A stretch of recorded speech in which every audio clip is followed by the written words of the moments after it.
Movie का start होता है तो हम एक बच्ची को देखते हैं जिसकी उम्र कोई 10 से 12 साल थी। इसके सर पे सींग थे और साथ ही उसके पर भी थे। उसका नाम होता है मेलिफिसेंट।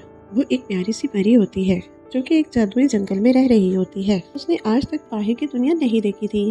उसके लिए सारा कुछ यही प्यारा जंगल होता है। इवन कि आप इमेजिन भी कर सकते हैं कि उसने अब तक इंसानों को नहीं देखा और फिर भी अपने जंगल में खुश है। इस जंगल में इंसानों के अलावा सारे क्रिएचर्स थे, अजीब अजीब जानवर भी थे। एक दिन मेलिफिसेंट जंगल में कहीं जा रही होती है तो इसे एक छोटा सा लड़का दिखाई देता है जो कि उसकी उम्र का था। वो उससे पूछती है कि तुम कौन हो और यहाँ पे क्या कर रहे हो। छोटा बच्चा मेलिफिसेंट को बताता है कि मैं पास ही एक किंगडम में रहता हूँ और मुझे यहाँ पर एक हीरा नजर आया था जिसे मैंने उठा लिया। तो मेलिफिसेंट इससे वो हीरा वापस ले लेती है और उससे कहती है कि आओ मैं तुम्हें तुम्हारे किंगडम तक छोड़ आती हूँ। तो वो लड़का कहता है कि ठीक है, मैं चला तो जाता हूँ, लेकिन क्या तुम मुझसे दोस्ती करोगी? और अगर कभी मैं दोबारा इस जंगल में आया तो क्या हम खेल सकते हैं? तो मेलिफिसेंट कहती है कि ये जादुई जंगल है और तुम्हारा यहाँ आना ठीक तो नहीं, लेकिन देखेंगे। इसी के साथ वो दोनों हैंडशेक करते हैं तो मेलिफिसेंट को कोई करंट लगता है। मेलिफिसेंट को उस लड़के की पहनी गई लोहे की रिंग से करंट लगा था। वो बताती है कि लोहा परियों को जला देता है, तो आइंदा इसे पहनकर मत आना। उसके बाद हम देखते हैं कि वो लड़का अपने किंगडम में वापस चला जाता है, लेकिन जिस किंगडम से वो आया था वो किंगडम इस जंगल पर कब्जा करना चाहता था और उस लड़के के माँ बाप भी जिंदा नहीं थे। उसकी मेलिफिसेंट से काफी अच्छी दोस्ती हो चुकी थी और उन दोनों के जहन में ये बात थी ही नहीं कि हम एक दूसरे के दुश्मन किंगडम से हैं। और इसी तरह कई साल गुजर गए।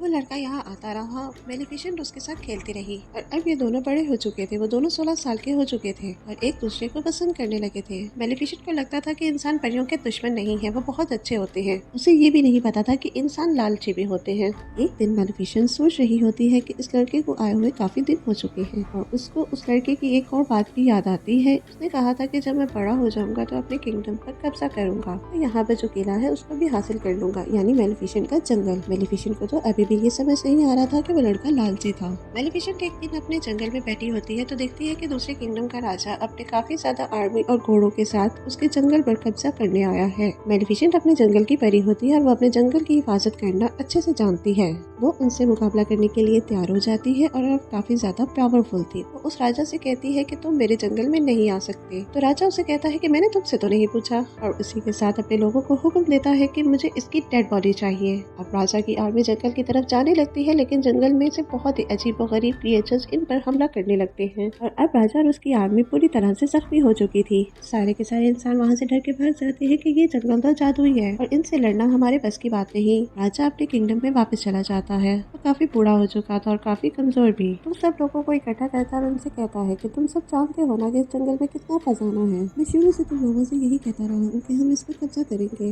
लेकिन अब जैसे मेरी हालत है मुझे नहीं लगता कि मैं वहाँ जाकर लड़ सकता हूँ। लेकिन मैं तुम लोगों से वादा करता हूँ कि जिसने इस मेलिफिसेंट को मारा मैं उसकी शादी अपनी बेटी से कर दूंगा। इनमें से एक लड़का बाहर आता है और कहता है कि मैं जाऊंगा वहाँ पर। आप ये सुनकर बहुत हैरान हो जाएंगे कि ये लड़का कौन था। ये था स्टीफन, यानी वही छोटा बच्चा जो कि मेलिफिसेंट के साथ खेला करता था। अब हम देखते हैं कि स्टीफन जंगल में जाता है मेलिफिसेंट से मिलने के लिए कई साल बाद। मेलिफिसेंट उससे पूछती है कि इतना ऐसे तुम कहाँ रहे, तुम्हें जरा ख्याल नहीं आया हमारी दोस्ती का? तो वो कहता है कि मुझे माफ कर दो, मैं कुछ मसरूफ हो गया था, लेकिन मैं तुम्हें आज तक नहीं बोला और अभी भी मैं तुम्हें यही बताने आया हूँ कि हमारा राजा तुम्हें मारना चाहता है। तुम बस अपना ख्याल रखना, मैं तुम्हारी यहाँ हिफाजत करने आया हूँ। और उसके बाद वो दोनों बातें करने लगती हैं। मेलिफिसेंट उससे कहती है कि मैंने तुम्हें माफ किया, क्योंकि उसको नहीं पता होता कि इंसान किस कदर बुरे हो सकते हैं। वो उस पर यकीन तो कर लेती है, लेकिन स्टीफन बहुत लालची इंसान था।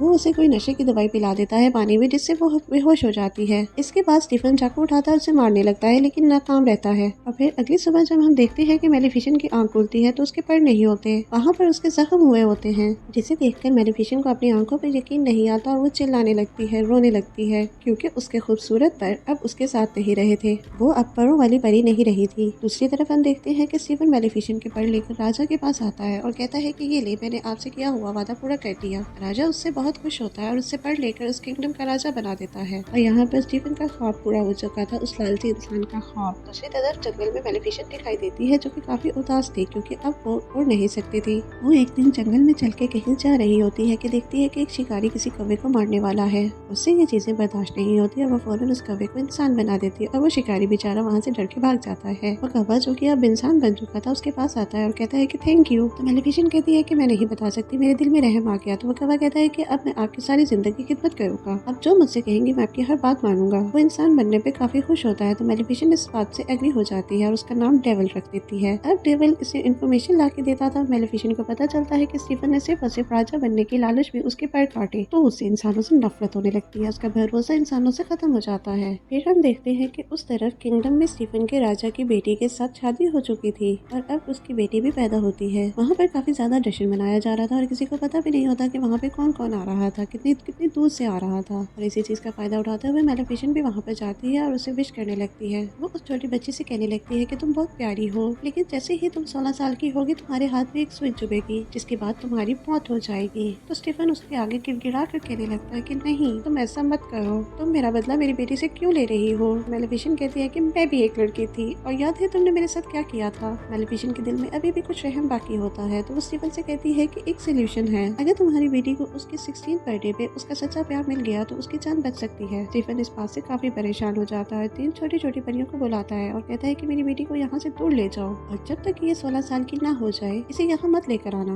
वरना इसका कर्ज सच्चा हो जाएगा। और इसके बाद वो निकलता है जंगल पर अटैक करने के लिए, लेकिन ऐसा नहीं कर पाता क्योंकि जंगल की बाउंड्रीज को मेलेफिसेंट ने अपनी पावर से कवर कर रखा था और अब कोई भी इंसान इस जंगल में नहीं आ सकता। तब फिर हम देखते हैं कि वो प्रिंसेस जो कि स्टीफन की बेटी होती है उसका नाम अरोरा होता है और वो 3 परियां से लेकर काफी दूर चली गई होती है, लेकिन मेलेफिसेंट को अभी भी उसका मुकाम पता था कि वो किस जगह पर रह रही है। मेलेफिसेंट बच्ची को डराने की कोशिश करती है, लेकिन वो छोटी बच्ची यानी प्रिंसेस अरोरा हंसने लगती है और अब मेलेफिसेंट का दिल भी उसके लिए सॉफ्ट होने लगा था क्योंकि मेलेफिसेंट एक अच्छी परी थी, वो जालिम औरत नहीं थी। वो 3 परियां जो कि प्रिंसेस अरोरा की केयर करती थी काफी ज्यादा केयरलेस थी और अक्सर मेलेफिसेंट खुद प्रिंसेस अरोरा की जान बचाती थी, कभी पहाड़ से नीचे गिरने से तो कभी दरख्त से नीचे गिरने से। इसके साथ साथ प्रिंसेस अरोरा बड़ी होने लगी। अब प्रिंसेस अरोरा पूरे 15 साल की हो चुकी थी, यानी उसका कर्ज पूरा होने में सिर्फ 1 साल बचा था। अब वो 3 परियां उसे जिस जगह लेकर आई थी वो एक बाउंड्री के अंदर थी और उसके आसपास काफी ऊंची ऊंची लकड़ियां थी। प्रिंसेस अरोरा ने भी इसके बाहर की दुनिया नहीं देखी थी, जैसे कि मेलेफिसेंट ने नहीं देखी थी, तो उसको स्पेंस होता है कि आखिर इसके बाहर है क्या। तो एक दिन वो वहाँ पर जाती है और वहाँ पर देखने लगती है कि तभी उसे फील होता है कि जैसे यहाँ पर कोई है। वो आवाज देने लगती है कि कोई है तो सामने आओ, मुझे बहुत से सवाल पूछने हैं। वहाँ पर मेलेफिसेंट होती है और उससे रहा नहीं जाता और वो प्रिंसेस अरोरा के सामने आ जाती है। प्रिंसेस अरोरा मेलेफिसेंट को देखकर बहुत खुश होती है और कहती है आप तो वही है जो बचपन से मेरा ख्याल रखती है, लेकिन कभी भी मेरे सामने क्यों नहीं आई। आप तो मेरी गॉड मदर है, मैं आपको पहचानती हूँ, जो आपके साथ करवा है ना वो भी मुझे बहुत अच्छा लगता है। मेलेफिसेंट को उस जवाब की बिल्कुल उम्मीद नहीं होती, तो वो भी अंदर अंदर से खुश हो जाती है क्योंकि मैंने बताया ना वो बहुत अच्छी परी थी और वो अरोरा से प्यार करने लगती है और अब वो नहीं चाहती थी कि जो कर्ज मैंने इसे दिया हुआ है उसे कभी भी लगे।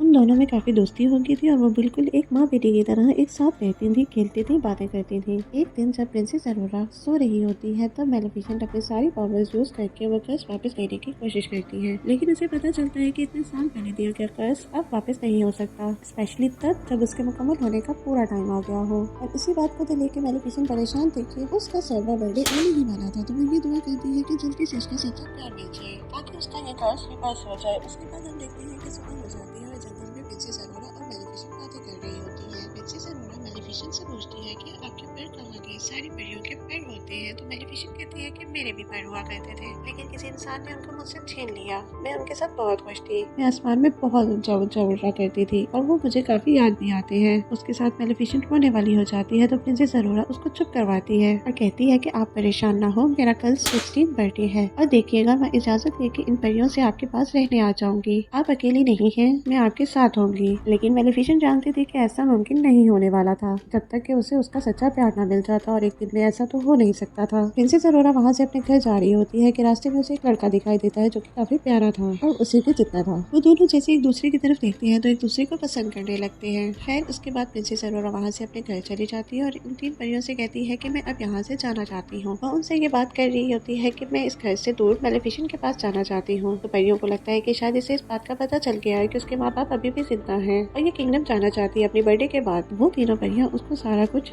सच बता देती है कि क्या क्या हुआ और वो एक इवल फेरी है जो कि तुम्हारी जान लेना चाहती है। वो उसे बताती है वह कोई और नहीं बल्कि मेलेफिसेंट है। ये सुनकर प्रिंसेस अरोरा को अपने कानों पर यकीन नहीं आता। वो काफी उदास होकर मेलेफिसेंट के पास जाती है और उनसे पूछती है कि क्या जो मैंने सुना वो सारा कुछ सच है। मेलेफिसेंट उसे प्यार से कहती है कि हाँ ये सच है, मैंने तुम्हें कर्ज दिया था लेकिन अब मेरा दिल बदल चुका है। मैंने सिर्फ तुम्हारे फादर की वजह से ऐसा किया, मैं भी अब नहीं चाहती कि तुम मर जाओ। मैं तुमसे बहुत प्यार करती हूँ। लेकिन प्रिंसेस अरोरा काफी हर्ट हो चुकी थी और वो वहाँ से चली जाती है। वो सीधा इस किंगडम की तरफ भागती है और जाके अपने फादर यानी स्टीफन राजा के गले लग जाती है और कहती है कि डैड, मैंने आपको बहुत मिस किया। मुझे लगता था कि शायद मैं अकेली हूँ। उसके डैड को बहुत गुस्सा आता है उन 3 परियों पर। वो कहते हैं कि जब मैंने कहा था कि अरोरा को उसके 16 बर्थडे के बाद लेकर आना, तो तुम लोग सब कुछ जानते हुए उसे एक दिन पहले क्यों ले आए हो, जब कर्ज पूरा होने ही वाला है। वो अपने लोगों को ऑर्डर देते हैं कि इसे वापस छोड़ाओ या इसे कमरे में बंद कर दो जहाँ इसके आसपास कुछ भी ना पड़ा हो और ना कोई इसके कमरे में जाए। लेकिन वो राजा कर्ज को रोक थोड़ी सकता था। तो जैसे ही प्रिंसेस अरोरा का 16वां बर्थडे आता है, तो कर्ज के असर में प्रिंसेस अरोरा खुद ब खुद उस जगह पर चली जाती है जहाँ पर स्पिनिंग व्हील्स पड़े होते हैं और उन पर सुइयां लगी होती हैं। वो कर्ज की वजह से सुई को अपने आप ही टच कर लेती है और फिर बेहोश हो जाती है, गहरी नींद में चली जाती है। राजा बहुत परेशान हो जाता है क्योंकि अब उसकी बेटी गहरी नींद में जा चुकी थी और कभी भी उठने वाली नहीं थी। उधर मेलेफिसेंट को भी काफी दुख हो रहा होता है। उस लड़की को बुलाती है जो कि प्रिंसेस अरोरा को उस दिन रास्ते में मिला था। हो सकता है कि ये दोनों एक दूसरे को पसंद करने लगे हो और अगर ये प्रिंसेस अरोरा को मिल जाए तो प्रिंसेस अरोरा जाग जाए। तो मेलेफिसेंट इस लड़के को वहाँ पर लेके चली जाती है जहाँ पर प्रिंसेस अरोरा सो रही होती है। इसी दौरान वहाँ पर मौजूद 2 परी होती है जो प्रिंसेस अरोरा का ख्याल रखा करती थी। वो राजा से कहती है, आप प्रिंसेस अरोरा के फादर हैं, आप इसके माथे पर चूमे, हो सकता है कि वो जाग जाए, हो सकता है कि आप ही इसका सच्चा प्यार हो। तो किंग स्टीफन कहता है कि नहीं, मैं कभी किसी का सच्चा प्यार नहीं हो सकता, मैंने मेलेफिसेंट को धोखा दिया और इसीलिए ये सब कुछ हो रहा है। अब जब मेलेफिसेंट इस लड़के को यहाँ लेकर आती है और वो प्रिंसेस अरोरा के पास जाता है तो प्रिंसेस अरोरा नहीं जागती। तो मेलेफिसेंट को पता चल जाता है कि ये इसका सच्चा प्यार नहीं है। मेलेफिसेंट के देखकर रोने लगती है और उसे कहती है कि मैं तुम्हें बहुत याद करूंगी, मुझे तुम्हारी स्माइल याद आएगी, मैं तुम्हें कभी नहीं भुला पाऊंगी। और ये कहकर मेलेफिसेंट रोते हुए उसके माथे पर किस करती है और वहाँ से जाने लगती है। लेकिन तभी उसे पीछे से आवाज आती है कि रुकिए गॉड मदर। तो ये आवाज प्रिंसेस अरोरा की होती है। जी हाँ, प्रिंसेस अरोरा का सच्चा प्यार मेलेफिसेंट ही थी क्योंकि वो उसे दिल से प्यार करती थी। प्रिंसेस अरोरा मेलेफिसेंट से कहती है कि मैं आपके साथ जंगल में रहना चाहती हूँ। तो मेलेफिसेंट इसे अपने साथ लेकर जाने लगती है, लेकिन तभी प्रिंसेस स्टीफन के लोग उस पर जान डाल देते हैं। वो लोहे का जाल होता है जो कि परियों को चला सकता था। मेलेफिसेंट यहाँ पर बेबस हो जाती है और अपने कौवे को ड्रैगन बना देती है। वो कौवा जो कि अब ड्रैगन था अपने मुंह से आग निकालने लगता है और वहाँ पर मौजूद सारे लोगों को जला देता है। मेलेफिसेंट अब आजाद हो जाती है, लेकिन तभी यहाँ पर आता है किंग स्टीफन अपने कुछ लोगों के साथ और उसने लोहे की शील्ड पहनी होती है ताकि मेलेफिसेंट को हमेशा के लिए मार दे। दूसरी तरफ प्रिंसेस अरोरा को मेलेफिसेंट के वही पर नजर आ जाते हैं। वो पर मूव कर रहे थे जैसे उन्हें पता चल गया हो कि उनके मालिक यहाँ पर है। प्रिंसेस अरोरा उन परों को आजाद कर देती है और वो खुद ब खुद मेलेफिसेंट के साथ चलके लग जाते हैं। मेलेफिसेंट दोबारा से उड़ने लगती है, स्टीफन को अपने साथ उड़ा लेती है, लेकिन इसे इस बिल्डिंग से नीचे नहीं गिराती। स्टीफन उस पर अटैक करने लगता है जिसकी वजह से वो दोनों ही बिल्डिंग से नीचे गिरने लगते हैं, यानी कैसल से। स्टीफन ने मेलेफिसेंट के पैरों को पकड़ा होता है ताकि वो उड़ ना सके, लेकिन जैसे ही वो लोग जमीन पर गिरने वाले होते हैं तो मेलेफिसेंट अपने पैरों को खोल लेती है और उड़ जाती है। लेकिन इस वजह से स्टीफन जमीन पर गिरकर मर जाता है, यानी अब ये लालची आदमी इस दुनिया में नहीं रहा था। सब कुछ ठीक हो चुका था। अगली सुबह हम देखते हैं कि मेलेफिसेंट इन सब बाउंड्रीज को हटा देती है जो कि उसने जंगल के गिर्द बनाई हुई थी। वहाँ पर दोबारा से फूल खिलने लगते हैं, ग्रीनरी वापस आ जाती है। उसके बाद वो प्रिंसेस अरोरा से कहती है कि आज के बाद तुम जंगल की रानी हो और वहाँ का किंगडम और ये जंगल आपस में मिल जाते हैं और सब हंसी खुशी जिंदगी गुजारने लगते हैं। यहाँ पर मेलेफिसेंट पार्ट 1 एंड हो जाता है। Thank you for watching.